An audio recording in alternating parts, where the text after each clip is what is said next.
Boa noite, meus irmãos da TV Rede Colmeia. É um prazer estar aqui com todos vocês. Hoje nós estamos recebendo o nosso querido irmão Protógenes Pinheiro, Pinheiro Queiroz. Ele que nasceu em Salvador, fez aniversário ontem, dia 20 de maio de 1959 que ele nasceu. Aliás, quero deixar aqui nas nossas câmeras que ele tem uma vida muito longa. Parabéns pelo seu aniversário, querido irmão. O Protógenes é delegado licenciado da Polícia Federal do Brasil e em 2010 foi eleito deputado federal por São Paulo. Ele tem uma carreira muito conhecida, acho que ele quase que dispensa grandes apresentações, embora nós iremos ao longo da entrevista falar um pouco sobre a vida dele. Ele é maçom também. Eu gostaria de, em primeiro lugar, dar a palavra a ele para ele desejar cumprimentar todos os telespectadores da TV Rede Colmeia aqui em São Paulo. Meu querido irmão. Obrigado, meu irmão. Obrigado aos poderosos irmãos que estão nos assistindo e desejar-lhes aí felicitações pelo trabalho desenvolvido em cada templo da nossa ordem, com a predominância que o Brasil é maior do que nós imaginamos e os interesses nacionais é necessário uma ação concreta de cada participante, de cada integrante da nossa ordem maçônica. Eu, na Câmara dos Deputados Federal, estou tentando implementar algumas ações políticas concretas nessa direção desse Brasil maior, desse Brasil que tem pressa, e precisamos nos unir, precisamos de ações concretas dos irmãos apoiar essas ações que nós estamos implementando na Câmara Federal. Bom, meu querido irmão, não poderia deixar de agradecer a sua presença aqui nos nossos estúdios em São Paulo, já que é uma pessoa muito ocupada, sempre trabalha em Brasília e realmente trabalha, não é aquele pessoal que entrou de bobeira. A carreira do nosso irmão Protógenes começou, em primeiro lugar, trabalhando. Ele se formou em Direito e foi procurador no município fluminense de São Gonçalo.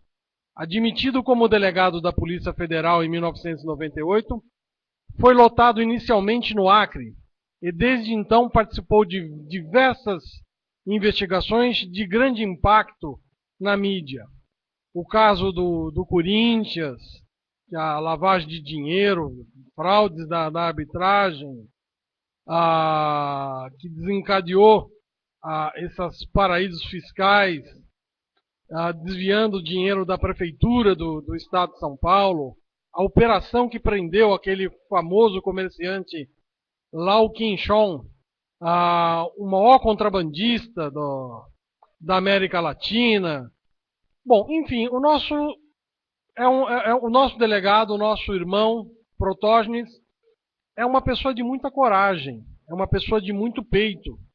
E eu gostaria que ele começasse já, porque a Rede Colmeia não poderia deixar de perguntar, porque seria uma covardia até de jornalista, de perguntar sobre a Operação Satyagraha, a CPI Tucana, a CPI do Cachoeira, a Operação Monte Carlo. Eu vou perguntar sobre todas essas coisas, porque nós queremos saber o que aconteceu e, obviamente, nós aprendemos com o tempo, a pessoa quando faz algo de errado, ela tenta se misturar e se juntar para dizer que todo mundo é a mesma coisa.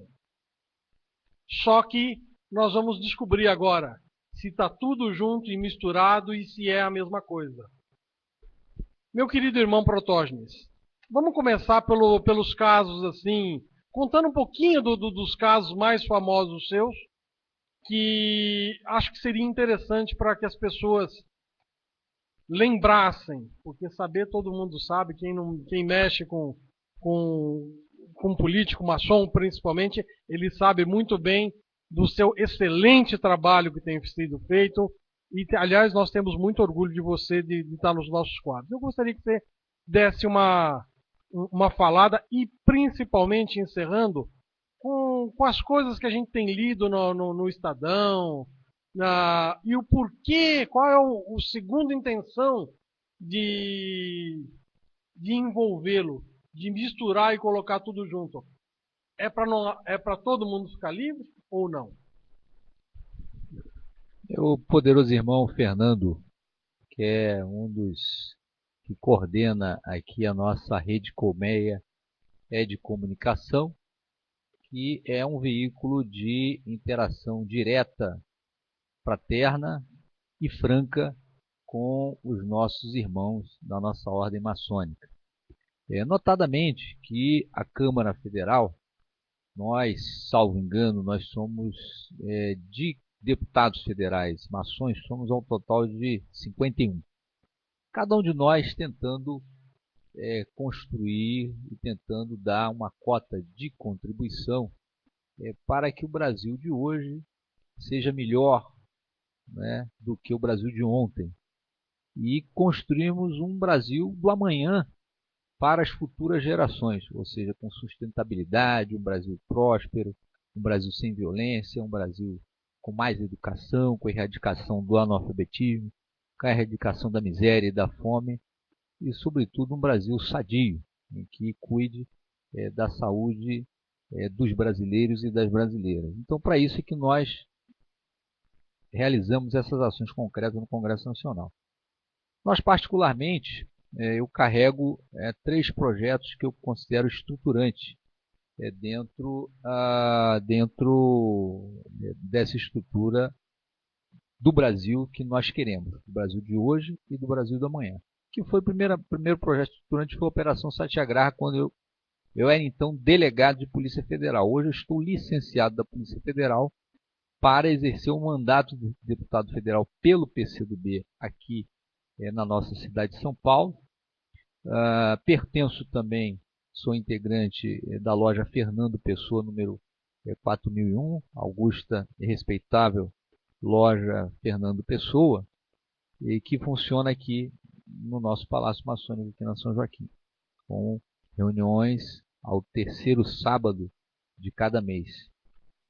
E convido aos irmãos que tiverem aí um espaço na sua agenda, eu sei dos compromissos dos irmãos nas suas lojas, até mesmo em outras lojas com irmãs, mas que, se puder nos brindar com a presença e colaborar nas nossas sessões, serão muito bem-vindos.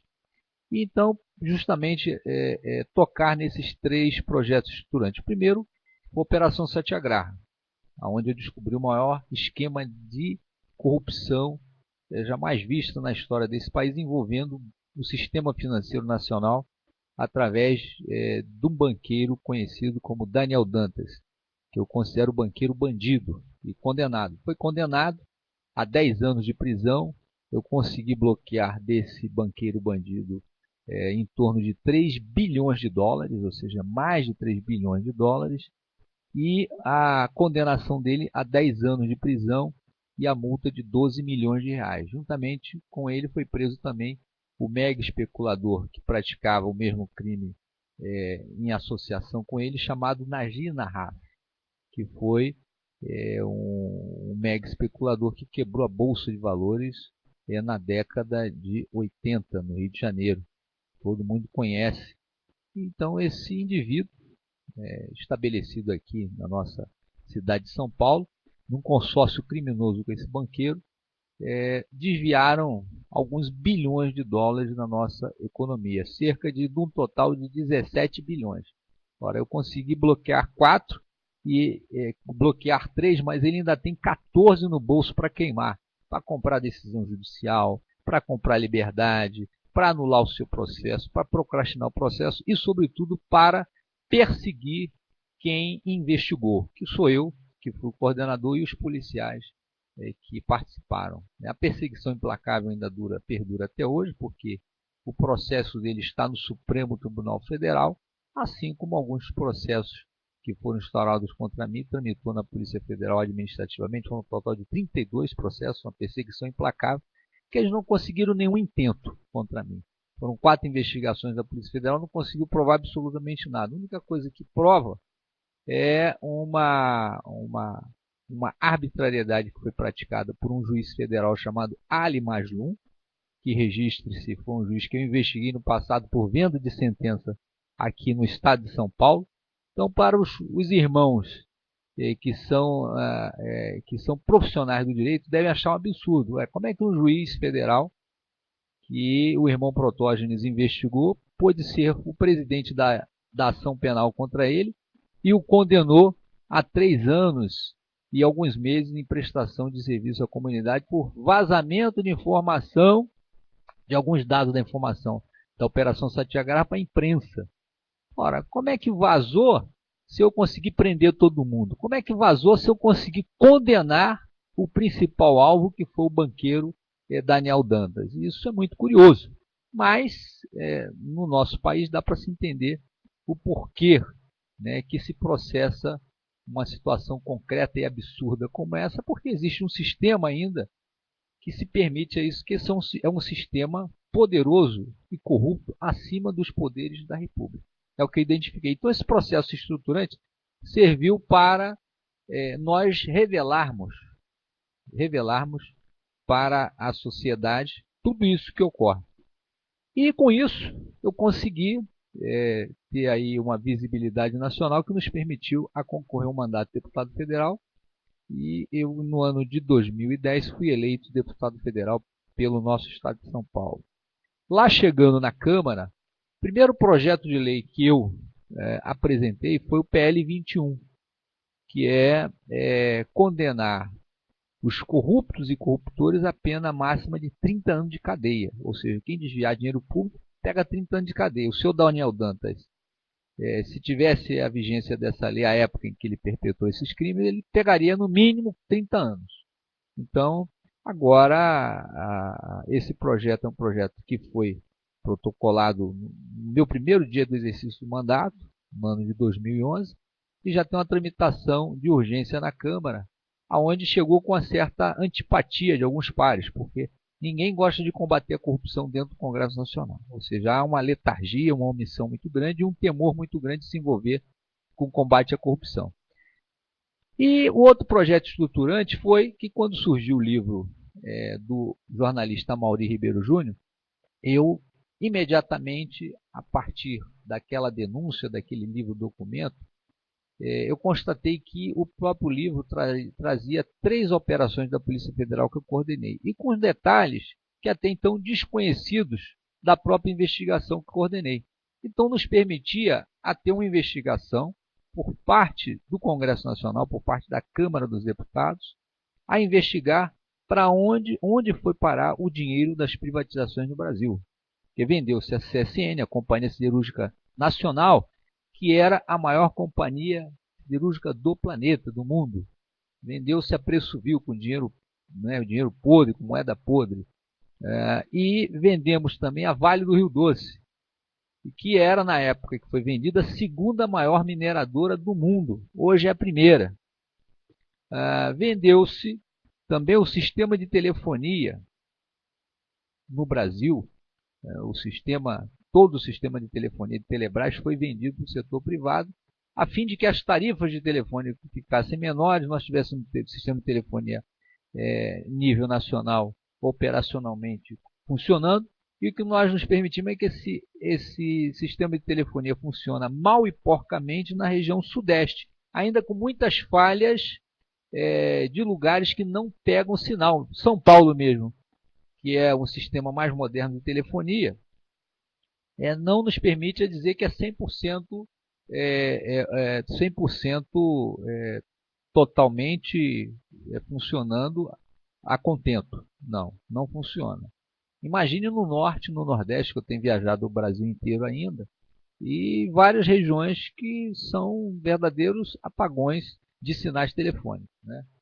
Agora, esse é o projeto estruturante. Protocolei com 206 assinaturas, e está na mesa da Câmara dos Deputados para ser instalada essa CPI das privatizações, que nós queremos saber que venderam tudo, foi na época do Fernando Henrique Cardoso, vendeu-se para financiar políticas públicas na área da educação, da saúde, da segurança pública, e o que nós percebemos é que esse dinheiro desapareceu e não se financiou nenhum segmento desse. Só piorou. Não melhorou a educação, não melhorou a saúde, nem a segurança pública. Tudo piorou. Ainda mais houve também a desestruturação das Forças Armadas, que dizia naquela época que faltava dinheiro para estruturar nossas Forças Armadas, Fernando, e foi desestruturado. Esse foi um outro ponto. Então nós queremos saber para onde foi parar esse dinheiro. O dinheiro sumiu e ficou por isso mesmo? Não. Então, a Câmara tem o dever com o povo brasileiro e com o Brasil para saber onde foi parar esse dinheiro. Outro projeto estruturante para o Brasil, que eu sou autor também, além da CPI da privataria tucana, eu sou autor da CPI do Cachoeira, que foi um caso que é uma CPI, a única CPI que nós conseguimos instalar na Câmara até agora, que é estruturante para o país, envolvendo o senhor Carlinhos Cachoeira, um senador da República, 3 deputados, que é o deputado chamado Lereia, o deputado Sandy Júnior, o deputado Stepone Sessia, alguns governadores suspeitos, mas o governador que tem mais dados na CPI é o governador Marconi Perillo, do PSDB. Tem alguns dados que remontam ali o governador do Distrito Federal, Agnello Queiroz, e também do Rio de Janeiro, mas nenhum dos dois tem tanto volume de informação quanto tem o governador Marconi Perillo, né? Além do envolvimento de uma grande construtora chamada Delta, né, que é uma construtora que mantinha suas operações lícitas e que foi levado a uma condição de uma empresa criminosa, ou seja, de uma empresa a participar de vários contratos suspeitos de lavagem de dinheiro, de evasão de divisa, de sonegação fiscal e de fraudes em licitações. E conseguimos emplacar essa CPI por conta de uma pressão muito grande da população, da grande mídia brasileira, que viu ali na necessidade também do governo prestar conta, do atual governo prestar conta. Mas é uma CPI estruturante para o país e nós estamos percebendo que essa CPI instalada, que envolve o comprometimento de um esquema criminoso, a diferença entre o banqueiro condenado Daniel Dantas e o banqueiro do jogo de bicho da contravenção Carlinhos Cachoeira é que um é banqueiro de banco criminoso, banco financeiro, de financeira criminosa, o outro é banqueiro de contravenção, ou seja, o gosto popular da população e tal. Até aí, tudo bem, não é normal, mas o incômodo para o Estado é menor.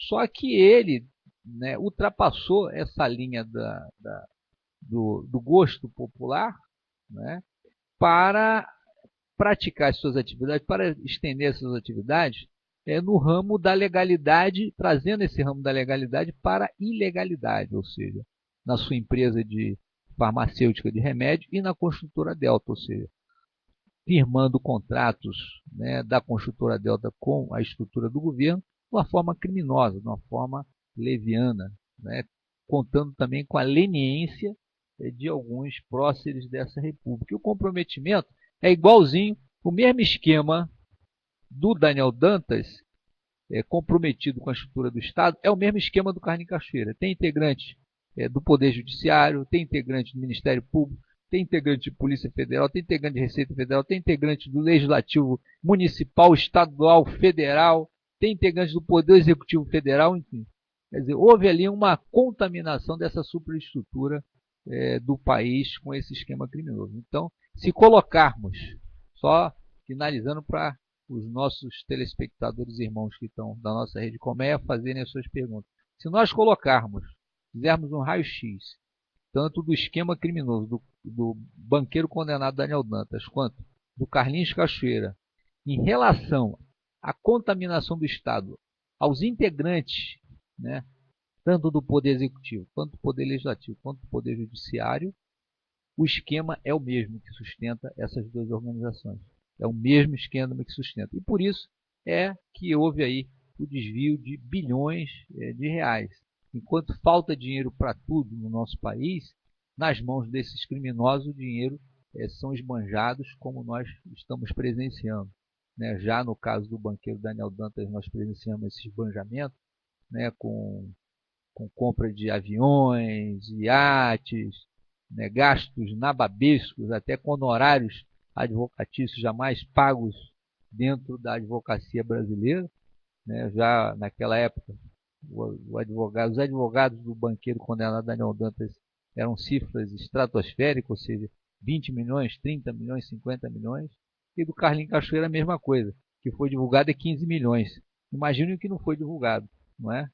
E nós já estamos vendo aí uma ação concreta do Supremo Tribunal Federal dando o rito, né? Aqui na nossa ritualística maçônica, cada segmento tem a sua ritualística. Eu mesmo, a minha loja pertence ao rito moderno.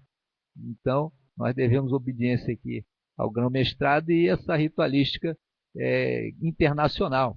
Agora, né, tem o rito escocês, não é isso? Né, aceito. Então, e cada um de nós tem a Dona Iramita também, enfim. Só que a CPI, exemplo, né, das nossas lojas, tem um rito a ser obedecido regimentalmente. Né? E esse rito foi quebrado pelo poder maior da República, que é o Supremo Tribunal Federal, que seria a nossa Corte Constitucional, e a nossa Corte Constitucional, assim, decidiu na semana passada que o principal alvo da CPI, que é o senhor Carlinhos Cachoeira, não pode prestar nenhum esclarecimento enquanto não tiver acesso a todos os documentos. E não deu prazo para ter acesso aos documentos. O prazo quem vai determinar é o advogado. Eu nunca vi isso. Mas é isso. Estou à disposição dos irmãos para esclarecer e pedir apoio aos irmãos que estão nos assistindo para participar ativamente, né, do blog do Protógenes, do Facebook do Protógenes, facebook.com/protogenesq, e do Twitter também. E alguns irmãos já se comunicam comigo, mas precisamos ir além dessa comunicação nas nossas redes sociais, na nossa rede de comunicação alternativa, que os irmãos compareçam à Câmara dos Deputados para prestar fisicamente a presença e nos auxiliar nesse trabalho estruturante para o Brasil. Nós já vamos falar sobre o blog, já vamos falar também das redes sociais, mas aqui nós temos uma pergunta que está vindo no nosso chat aqui, do nosso querido irmão Walter Oliveira Teixeira. Ele foi procurador aqui do Grande Oriente de São Paulo, atualmente é deputado estadual, e ele faz a seguinte pergunta. Um beijo no coração, meu irmão Walter. Obrigado por mandar essa pergunta, tá? Mas muito, muito boa e oportuna. O porquê da blindagem dos políticos envolvidos no caso do Carlinhos Cachoeira? Será que isso é corporativismo político? Vai prevalecer esse corporativismo ou não? Olha, eu não falo de uma blindagem política tão somente dos políticos, né? Há uma blindagem ao esquema do Carlinhos Cachoeira.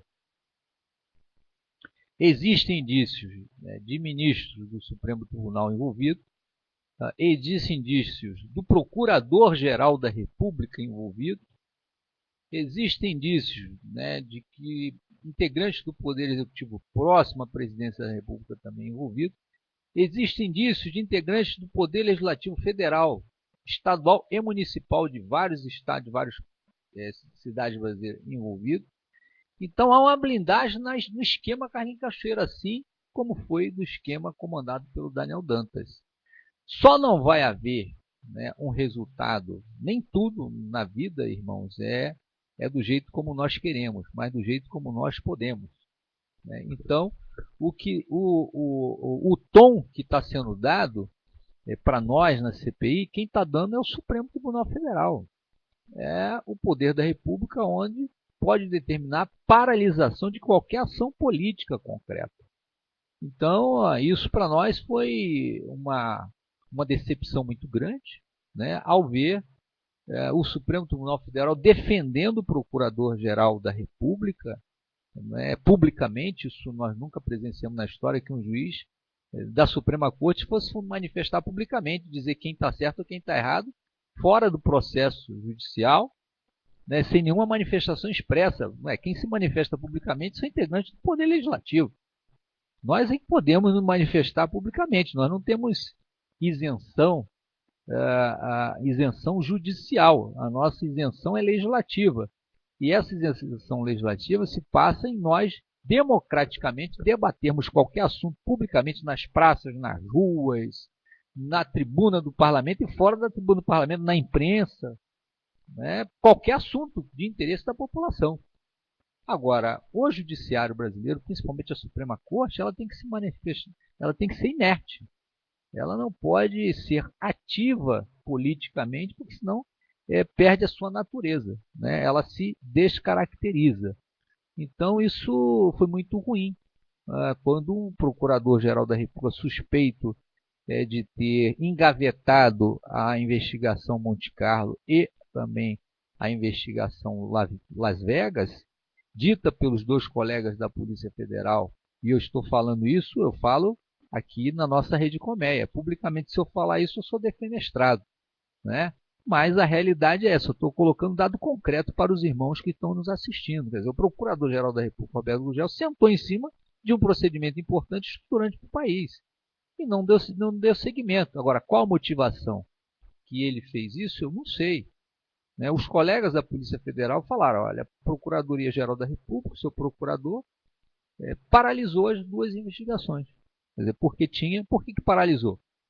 Em razão do envolvimento de senadores, de deputados federais, de juízes do STJ, de juízes do Supremo Tribunal Federal, enfim, de vários integrantes da República. Então, essa investigação na Câmara dos Deputados, ela só vai ter um efeito concreto se houver uma exigência da população na Câmara dos Deputados para cumprir o seu papel. Senão, não vai haver, não. O máximo que pode haver ali é uma punição para raia miúda. Né? Para raia miúda, aí pode haver lá para o sargento, para o soldado, para os dois delegados, enfim, para os assessores, para os auxiliares do esquema. Agora, a cúpula do esquema vai estar completamente imune, porque a blindagem quem deu foi o próprio Supremo Tribunal Federal, ao não permitir que o Carlinhos Cachoeira comparecesse no primeiro momento na CPI. Isso condicionou também a qualquer intimado de entrar com HC no Supremo e pedir o mesmo benefício. Olha, eu só compareço depois que eu tiver acesso a toda a documentação está lá, mas eles querem, estão criando fatos, né, dificuldades para que as facilidades saiam do Supremo Tribunal Federal. E o Supremo está concordando com isso. Enfim. Então é um esquema muito grande que, se a população não for para o Congresso Nacional, não vai sair absolutamente nada. A exemplo de outros projetos que tem estruturantes na Câmara dos Deputados. Só para registro, nós já estamos na quarta reunião da comissão parlamentar mista de inquérito, que é feita pela Câmara e pelo Senado, de minha autoria, e eu não vi a presença de nenhum integrante, qualquer do povo ou integrante de qualquer entidade do movimento social, entidades de outros poderes, comparecendo na comissão para apoiar A ou B em determinados assuntos. Só está lá presente os deputados e senadores e a imprensa. Então, somente isso. Então, acho que respondeu, Valtinho, a sua pergunta, que se bobear não acontece nada mesmo, pelo que eu entendi. É muito difícil quando a justiça está para julgar, quando ela começa a participar do executivo, quando ela começa a entrar na legislação, buscar a justiça por conta própria, acaba terminando nisso. Existem 3 poderes, cada um tem que fazer a sua parte. Bom, eu queria também tocar num ponto que eu escutei a sua explicação fora das câmeras. Eu gostaria de escutar a sua resposta a pergunta, que você apareceu numa gravação dando instrução ou explicando como a pessoa saiu daquela situação da justiça. Eu gostei muito da explicação que você deu fora. Será que você poderia explicar direito o que aconteceu de fato naquela gravação, que na realidade pegaram uma coisa num canto quando você estava sendo execrado, quando começaram a chamar os seus colegas policiais federais e eles te procuravam: o que eu faço, como é que eu vou agir, e você, olha, vamos agir desta maneira. Eles colocaram essa conversa sua lá atrás, colocaram aqui no caso do Carlinhos Cachoeira. Será que você poderia só explicar da sua própria voz para que os irmãos da Rede Colmeia saibam o que de fato está acontecendo? Bem, muito bom questionamento, Fernando, e aos irmãos que estão nos assistindo. Esses projetos, que eu chamo de projetos estruturantes, tanto a Satyagraha quanto a CPI das privatizações, que é a CPI nominada como CPI da privataria tucana, porque o esquema parte na época do governo do Fernando Henrique, e também da CPI do Cachoeira, são projetos que mexem com um sistema que está acima dos poderes da República. Isso é fato. Acima de qualquer instituição. Então é um sistema muito poderoso, com muito dinheiro, com bilhões de reais em seu poder. Quer dizer, houve aí a redemocratização do Brasil e esse sistema se apropriou das riquezas nacionais e fazem do nosso Brasil um instrumento dos seus benefícios pessoais, tá? De cada integrante desse sistema suprapoder, né? E quando nós mexemos com esse sistema, evidentemente que vem um revés, como houve na Operação Satyagraha perseguição contra mim, de 32 processos administrativos, 4 inquéritos, todos arquivados, todos provados a minha inocência, só restando uma pendência no Supremo Tribunal Federal, que os próprios ministros já confessaram que é um absurdo, né, aquele processo chegar lá com esse tipo de abordagem. Notadamente, quando eu requeri a CPI da privataria tucana, fui alvo também de retaliação pela imprensa e por vários segmentos dessa estrutura de poder.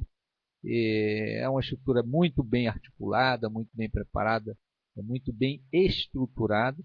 E eu mexi com outro esquema mais poderoso ainda, tão poderoso quanto o do Daniel Dantas, que é o mesmo esquema. Eu já falei que os dois, se colocarem os raios-x de ambos um em cima do outro, vão casar, vão se encaixar, não tem nenhuma diferença.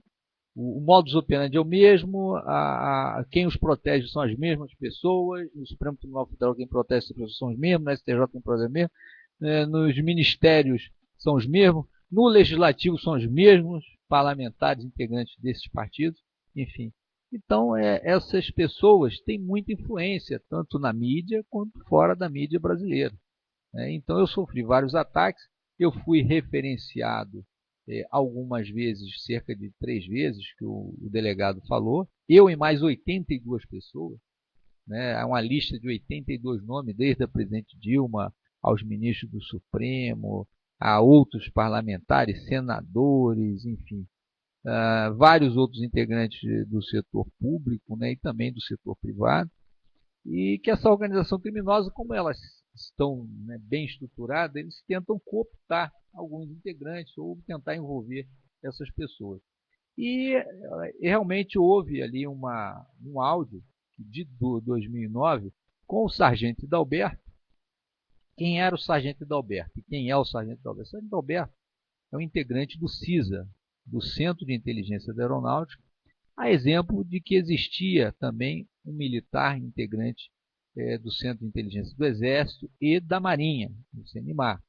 Acontece que eu era, naquela época, em 2008, chefe da Divisão de Inteligência da Polícia Federal. E cumpri um papel dentro do Sistema Brasileiro de Inteligência. Eu sou um dos fundadores do sistema, ou seja, eu sou um coautor do Estatuto do Sisbin. Poucos sabem disso. É um documento reservado, secreto, aliás, com classificação secreta, mas que eu ajudei a estruturar o Sistema Brasileiro de Inteligência. E por eu fazer parte do Sistema Brasileiro de Inteligência e outros órgãos também fazer parte, juntamente com as Forças Armadas, né, a Polícia Federal, Exército, Marinha e Aeronáutica, nós tínhamos que ter os oficiais de ligação das Forças Armadas para cumprir o seu papel de troca de informações de inteligência entre os órgãos. E o sargento Hidalberto foi o que o comando da Aeronáutica, que hoje é o comandante Eugênio Saito, indicou para a Polícia Federal. Ele não pertencia ao meu ciclo de amizade, não tinha nenhuma vinculação próxima comigo. Era um profissional como outro qualquer, como o do Exército tinha e como o da Marinha também tinha. Ora, durante a perseguição que eu sofri por desmontar o esquema do banqueiro condenado Daniel Dantas, a Polícia Federal instaurou 32 procedimentos contra mim e foram mais de 50 profissionais da área de inteligência que trabalharam no caso da Satyagraha.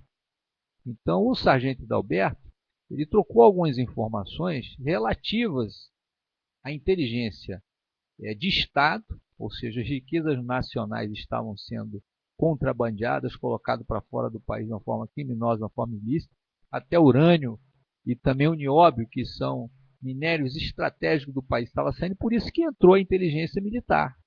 E o sargento Hidalberto ele foi até responsável por troca de informações importantes.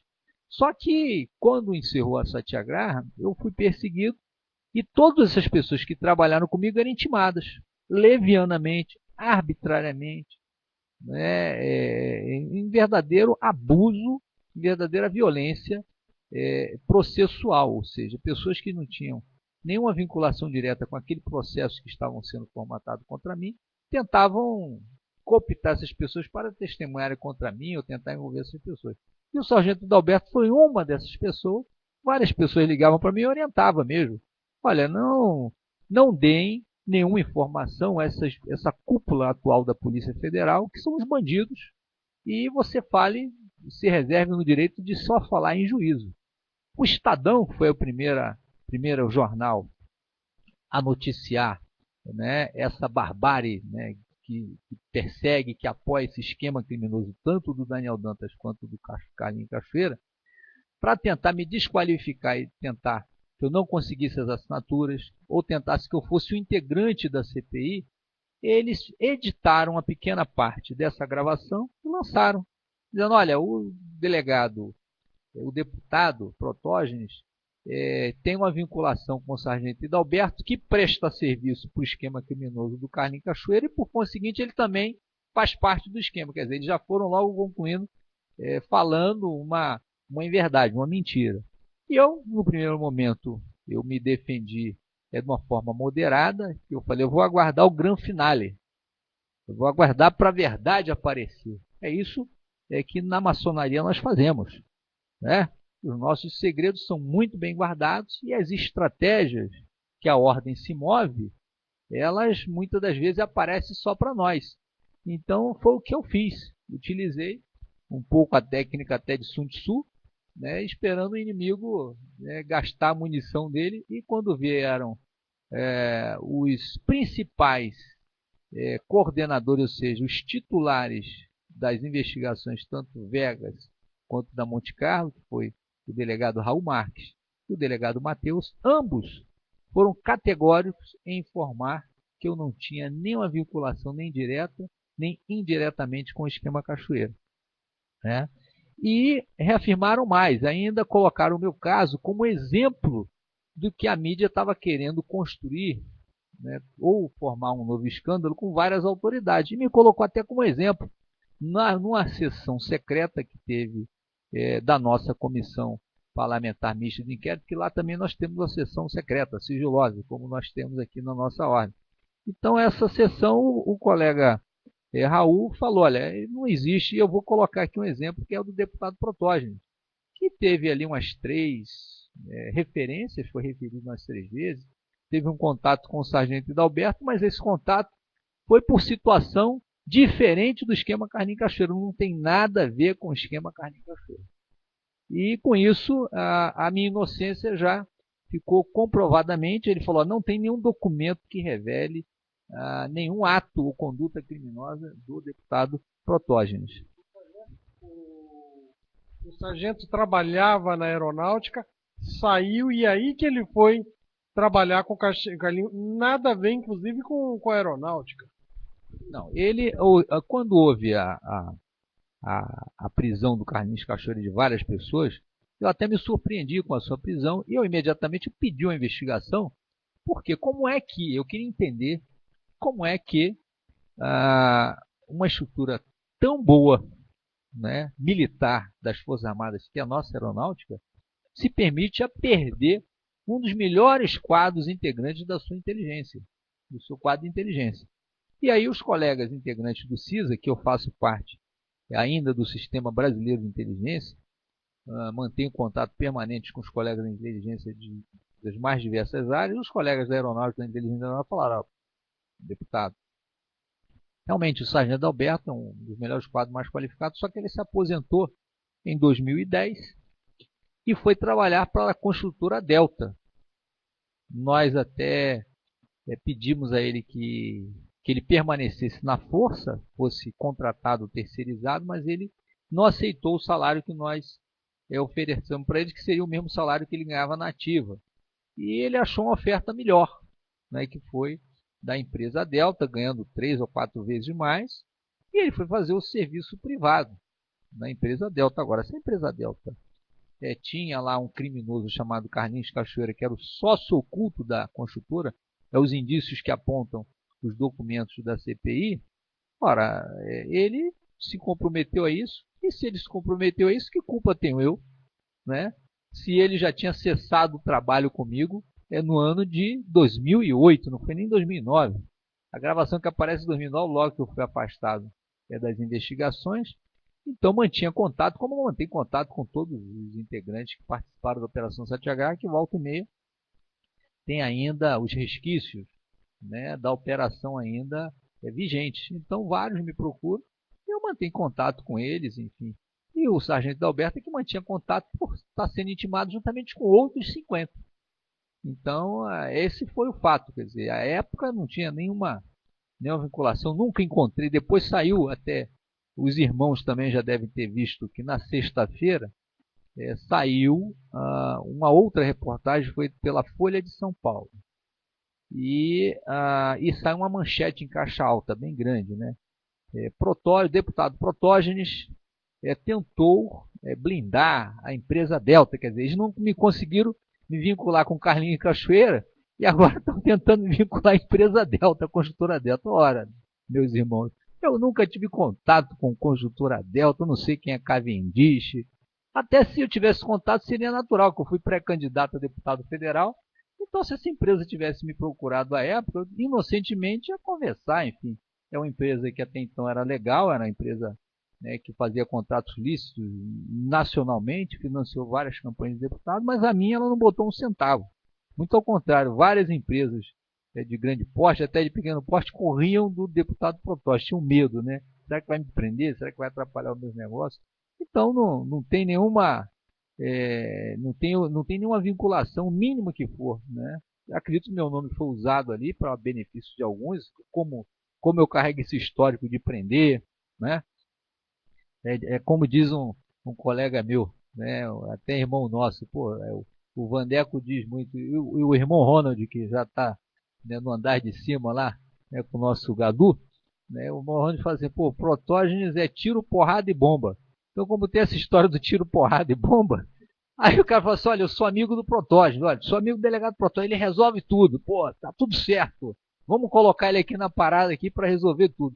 Mas não é bem assim, né? Então, até chegar, né, a, a, a nossa, a nossa atividade, ao nosso histórico, ter esse tipo de envolvimento, acredito que quem usa o nome, né, quem usa esse histórico, deveria ter mais cautela, porque no meu histórico não tem, em 12 anos da Polícia Federal, combatendo a criminalidade organizada, o meu nome nunca foi envolvido em nenhum desvio de recurso, com corrupção, com absolutamente nada. Muito ao contrário, né?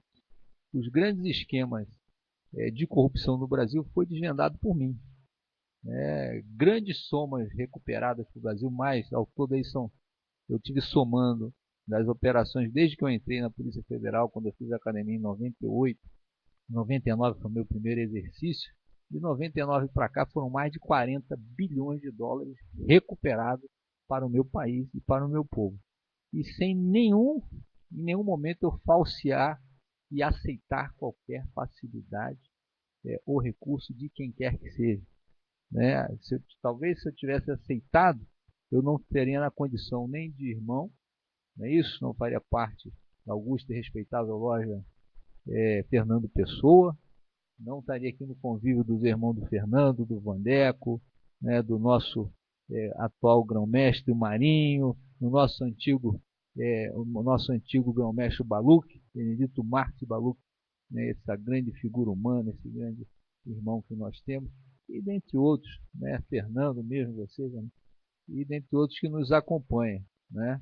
Então esse é o privilégio de vir aqui hoje, no nosso Palácio Maçônico, de ser recebido efusivamente. Sempre quando eu venho aqui, eu sou recebido efusivamente por todos os irmãos que estão aqui no nosso palácio ou nas lojas que estão entrando para as suas sessões. Na rua sou reconhecido também com muita gratidão, com muito carinho.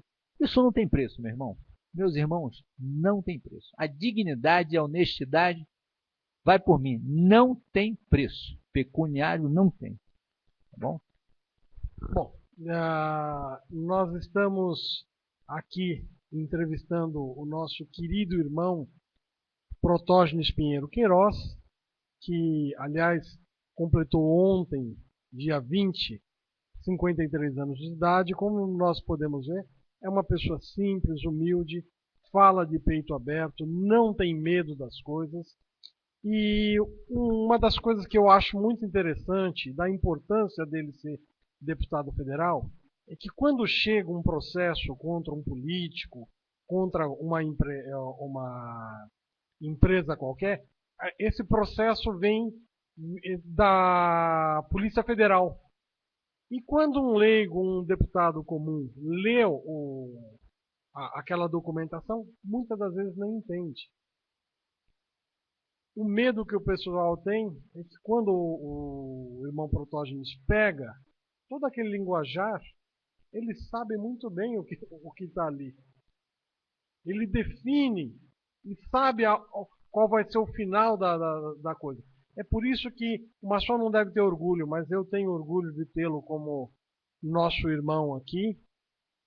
E eu, antes de passar para uma outra série de perguntas, que é um projeto de tentar unir todos os maçons que ocupam um cargo no legislativo, eu queria saber se você tem mais alguma coisa para falar sobre esses assuntos, sobre essas CPIs, alguma coisa assim, para que eu possa trocar de assunto. Quer falar mais alguma coisa sobre, especificamente sobre as CPIs, alguma coisa?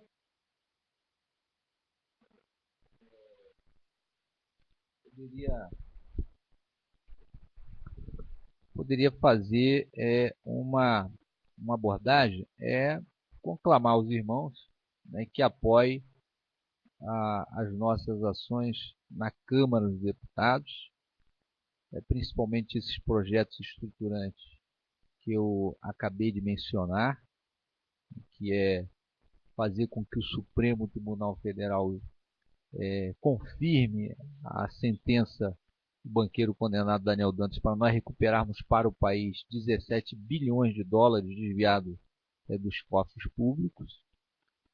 Fazer com que a CPI do Cachoeira, além da punição, recupere também o dinheiro público desviado, ou seja, dentro da empresa Delta já tem aí um esquema de 5 bilhões de reais. Dinheiro esse que daria para nós fazermos muita coisa. E apoiar que a CPI das privatizações sejam também aberta dentro da Câmara dos Deputados, ou seja, com ação concreta, com mobilização. Vamos traçar um projeto estratégico de mobilizar essas pessoas. Então, e dizer aos irmãos que eu estou à disposição no anexo 4, gabinete 745 lá em Brasília, e aqui em São Paulo eu tenho um assessor direto que faz um contato direto de articulação da nossa ordem com o nosso mandato, que esse mandato é fruto de colaboração do projeto da inserção política da maçonaria, e que é o Vanderlei.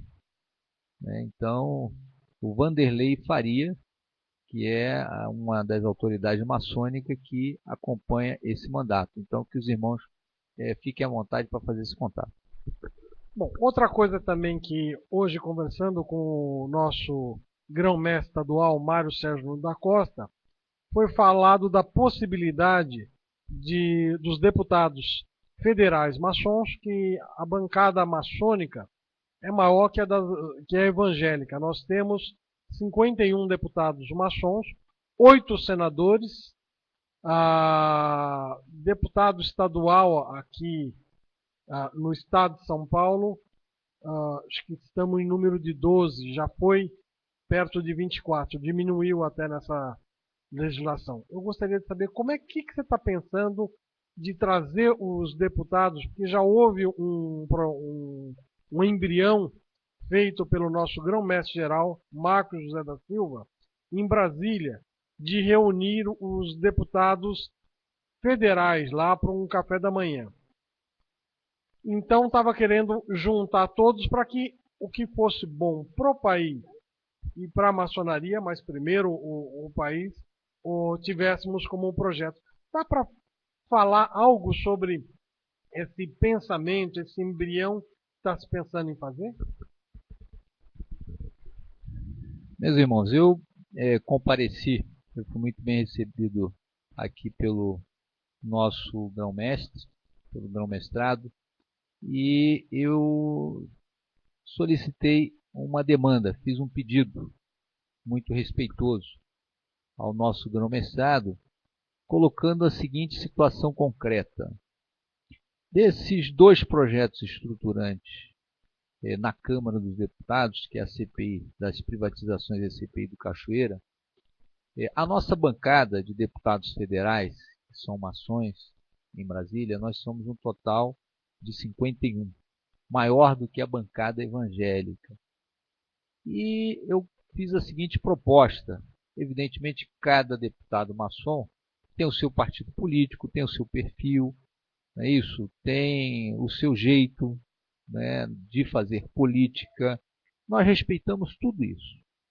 Né? Tem o seu partido político, tem as regras políticas partidárias também, tem a regra política de governabilidade do Brasil, mas eu pleiteei que nós fizéssemos uma reunião com deputados maçons aqui do estado de São Paulo, primeiramente, para nós traçarmos um projeto estruturante nacionalmente, que seria aquele projeto que estivesse tramitando no Congresso Nacional, que tivesse engavetado, ou algum projeto que está em fase de elaboração ou de proposta nova, que for bom para o Brasil, que nós maçons temos que apoiar. O Brasil é maior do que qualquer partido político, de qualquer interesse político, de qualquer interesse pessoal de cada deputado maçom.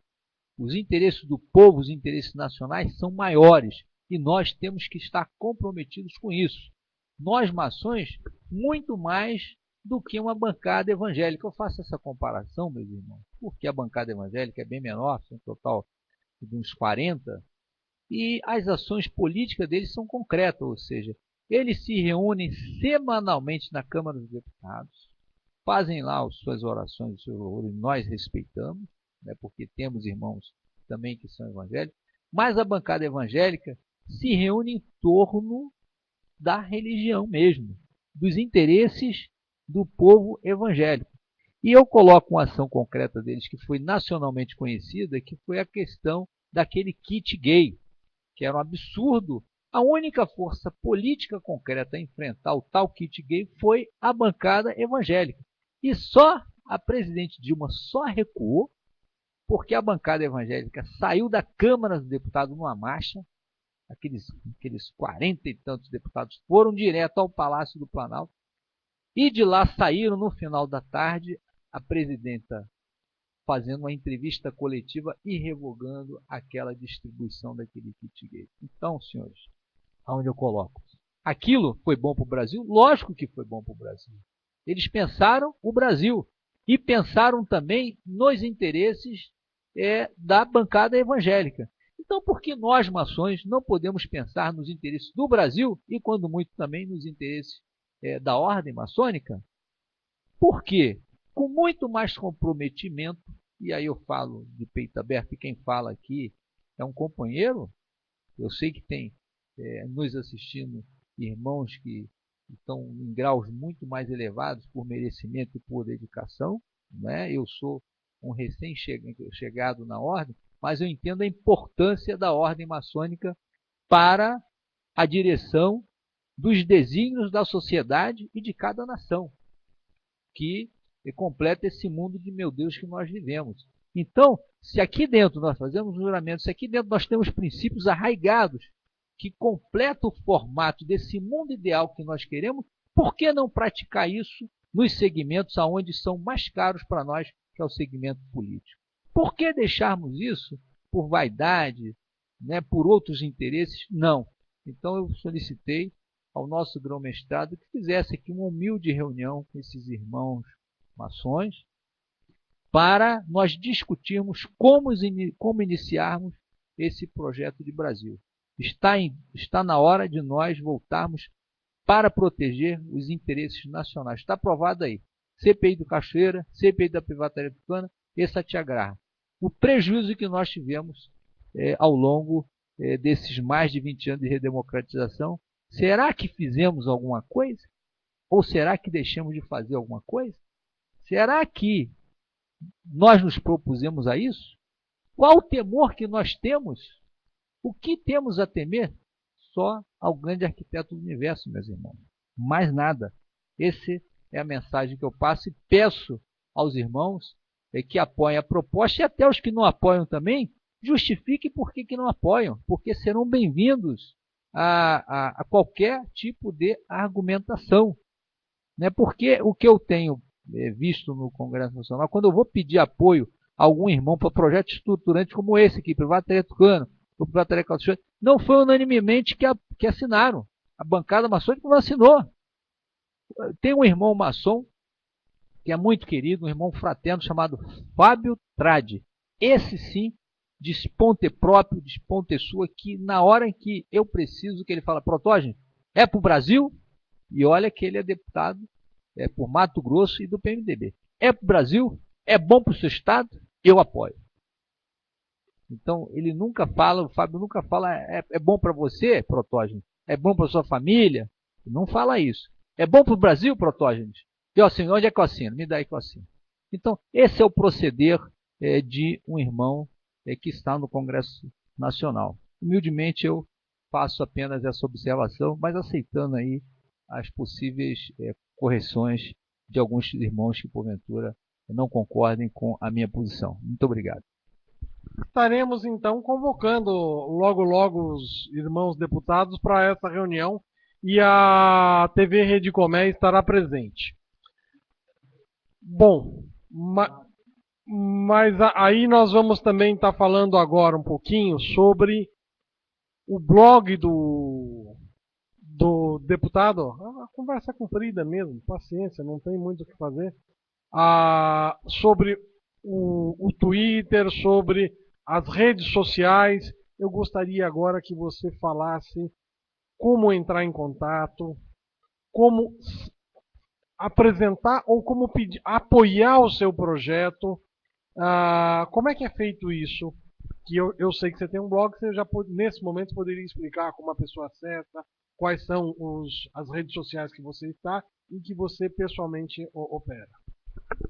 Olha, meus irmãos, primeiro eu quero parabenizar ao nosso Grande Oriente do Brasil, aqui do estado de São Paulo, ao GOSP, pela iniciativa de manter a Rede Comé agora mais estruturada, ou seja, com esse mini e humilde estúdio aqui nessas novas instalações aqui no subsolo do nosso palácio maçônico. É uma grande iniciativa de comunicação. Eu acredito que falta-nos comunicar, e ainda ontem foi o Dia Internacional das Comunicações. Eu sei porque eu participei, ontem foi meu aniversário, eu completei 53 anos de juventude acumulada. Então, eu recebi como presente o convite do padre Marcelo Rossi. Eu sou católico, mas não tão praticante, mais fervoroso. Eu sou um homem de fé. Eu acho que a fé é mais importante, do que até o exercício da prática diária da fé. Então, eu fui convidado pelo padre Marcelo Rossi, que coincidentemente faz aniversário também no dia 20 de maio. E eu passei a manhã inteira fazendo as orações lá no templo do padre Marcelo Rossi. E fui também convidado pelo Mosteiro de São Bento, que tem um frei muito amigo. Falou, você não vai passar aqui não? É seu aniversário. E eu fui para o Mosteiro de São Bento, onde também eu pratico a minha fé, no Mosteiro de São Bento, e comecei a fazer as orações às 5 horas da manhã e terminei meio-dia. Quando terminei meio-dia, só que o padre Marcelo Rossi me convidou também para ir no templo dele, na construção, que ia ter a gravação de um DVD. E eu participei da gravação desse DVD, que para mim foi um grande presente. E aí, nas orações todas, foi falado que era o Dia da Comunicação. Então, em homenagem ao Dia da Comunicação, meu caro Fernando, eu quero te parabenizar, a você e a equipe de irmãos que organiza essa Rede Colmeia, porque é um grande canal de comunicação, e eu me proponho a realizar aqui, ao tempo que me for permitido, pelo menos eu me proponho a estar aqui uma vez por mês, ou a cada 15 dias, depende da solicitação que os irmãos me fornecerem o espaço, para prestar conta do mandato. Eu não quero utilizar esse canal de comunicação para fazer propaganda política pessoal, não. Muito ao contrário.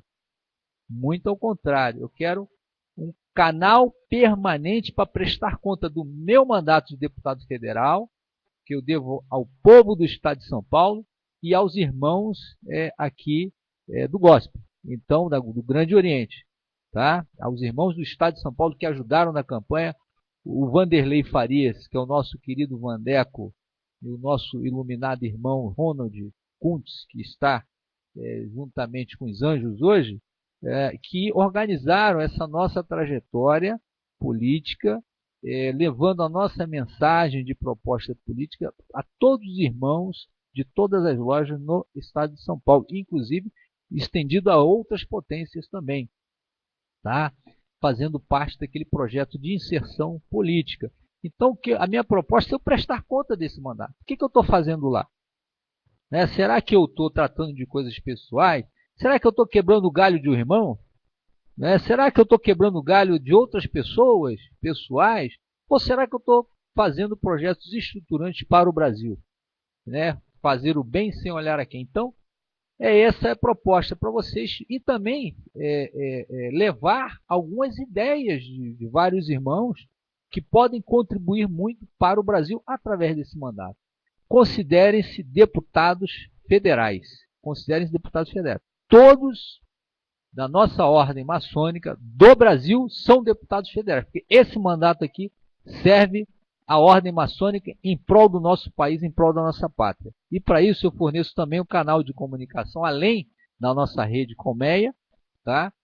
Eu forneço aqui o blog do protógenes.com.br, repetindo, blog do protógenes.com.br. Depois, se puder colocar o crédito na tela, porque aí os telespectadores poderão, irmãos poderão pegar esse link, blogdoprotógenes.com.br. Facebook é uma fanpage, que antes eu tinha Facebook, mas explodiu de participação. Aí eu tenho Facebook, é facebook.com/protógenesq. Repetindo, facebook.com/protógenesq, que é também um canal de comunicação. E tem o Twitter, twitter.com/protógenesq, twitter.com/protógenesq. E ainda tem o blog do UOL, que foi fornecido logo que eu fui afastado da polícia. O grupo UOL me deu um blog de presente de aniversário, e que eu carrego com muito carinho. Chama-se protogenes.blog.ol.com.br. protogenes.blog.ol.com.br. Esses são os canais de comunicação direta, onde eu faço também uma Tweetcam. Mas eu posso substituir a nossa Tweetcam o nosso estúdio aqui da Rede Colmeia. Tá bom? Muito obrigado, Fernando, a vocês que dedicaram aí, né, esse precioso tempo a nos ouvir e a apresentar as sugestões. Muito obrigado pelas perguntas que me foram dirigidas.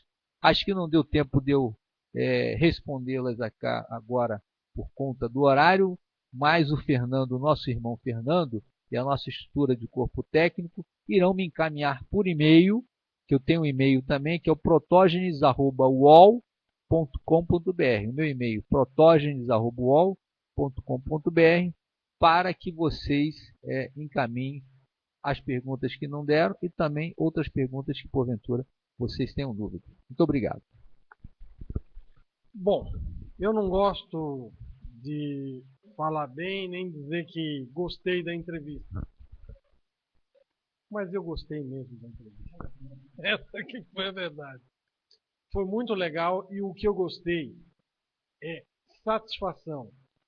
Porque eu sempre me procuram na época de campanha. Mas ninguém vem dar satisfação depois que terminou. O que o nosso irmão Protógenes fez. Eu queria do fundo do coração agradecer, não é essa entrevista, é essa satisfação para o povo maçônico. Isso, meu irmão, é respeito a você. Não é a Rede Colmeia. É respeito a você, porque ele podia somente aparecer na próxima eleição.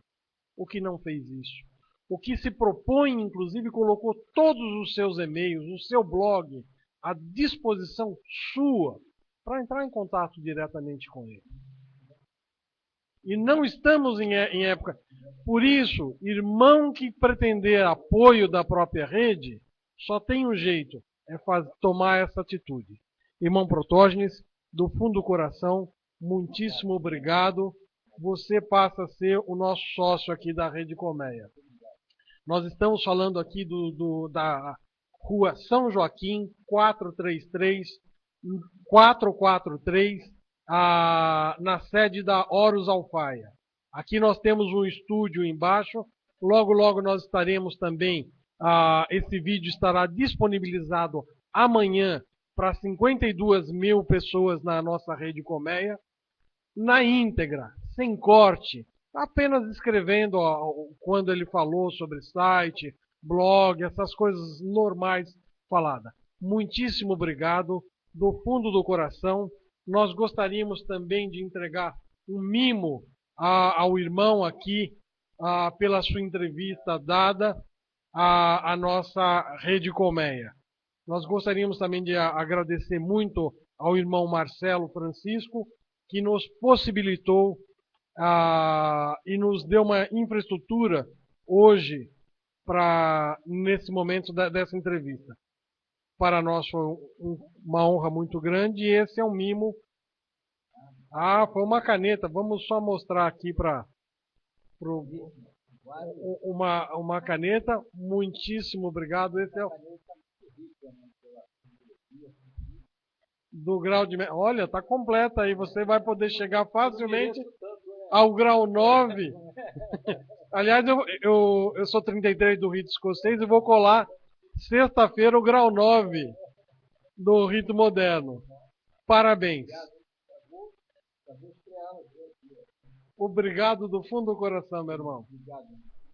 E obrigado a você por estar nos assistindo até esse momento. Tchau e até uma próxima.